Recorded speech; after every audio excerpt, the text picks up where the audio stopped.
Social മീഡിയയിലൂടെ ജനവികാരമുയർത്തി കേന്ദ്ര സർക്കാരിനെ ഞെട്ടിച്ച കോക്രോച്ച് ജനതാ പാർട്ടിയുടെ സമരവിജയത്തിന് തൊട്ടുപിന്നാലെ തന്നെ രാജ്യത്ത് പുതിയൊരു ഡിജിറ്റൽ പ്രസ്ഥാനം കൂടി ആളിപ്പടരുകയാണ് E20 ജനതാ പാർട്ടി. പെട്രോളിൽ 20% എത്തനോൾ കലർത്തുന്ന E20 ഇന്ധന നയത്തിനെതിരെയാണ് സോഷ്യൽ മീഡിയയിൽ ലക്ഷക്കണക്കിന് ആളുകൾ സംഘടിക്കുന്നത്. ഏകദേശം 4 ലക്ഷത്തോളം പേർ ഇതിൽ ഫോളോവേഴ്സായി തുടരുന്നുണ്ട്.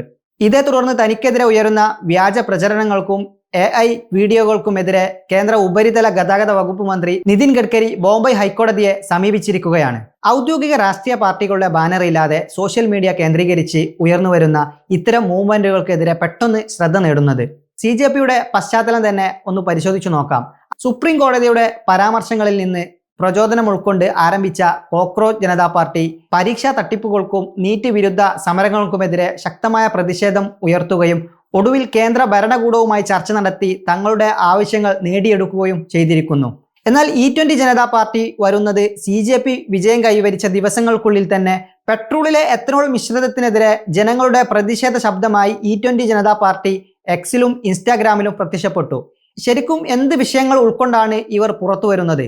ഇന്ത്യയുടെ അസംസ്കൃത എണ്ണ ഇറക്കുമതി ചെലവ് കുറക്കാനും പരിസ്ഥിതി മലിനീകരണം തടയാനുമായി പെട്രോളിൽ 20% എത്തനോൾ കലർത്തുന്ന പദ്ധതി കേന്ദ്ര സർക്കാർ വേഗത്തിലാക്കിയിരിക്കുന്നു. എന്നാൽ പഴയ വാഹനങ്ങളുടെ എഞ്ചിനുകൾ നശിച്ചു പോകുമെന്നും ഇന്ധനക്ഷമത വൻതോതിൽ കുറക്കുമെന്നും കാണിച്ച് സാധാരണക്കാരായ വാഹന ഉടമകൾക്കും ടാക്സി ഡ്രൈവർമാർക്കും ഇത് വലിയ പ്രതിഷേധത്തിലാണ്. പ്രധാനമായും ഇവർ ഉന്നയിച്ച ആവശ്യങ്ങൾ 100% ശുദ്ധമായ പെട്രോൾ പമ്പുകളിൽ നിന്ന് ലഭ്യമാക്കണം. വാഹനത്തിൽ എന്ത് ഇന്ധനം അടിക്കണമെന്ന് ഉപഭോക്താവ് തീരുമാനിക്കട്ടെ.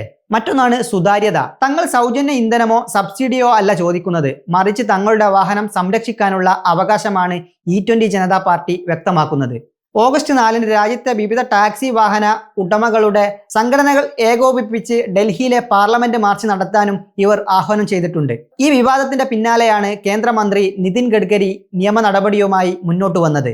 മെറ്റ, ഗൂഗിൾ, എക്സ് തുടങ്ങിയ കമ്പനികൾക്കും ചില സോഷ്യൽ മീഡിയ കണ്ടന്റ് ക്രിയേറ്റർമാർക്കുമെതിരെ ബോംബെ ഹൈക്കോടതിയിൽ ഗഡ്കരി സിവിൽ മാനനഷ്ട കേസ് ഫയൽ ചെയ്യാൻ അനുമതി നേടിയിരിക്കുകയാണ്.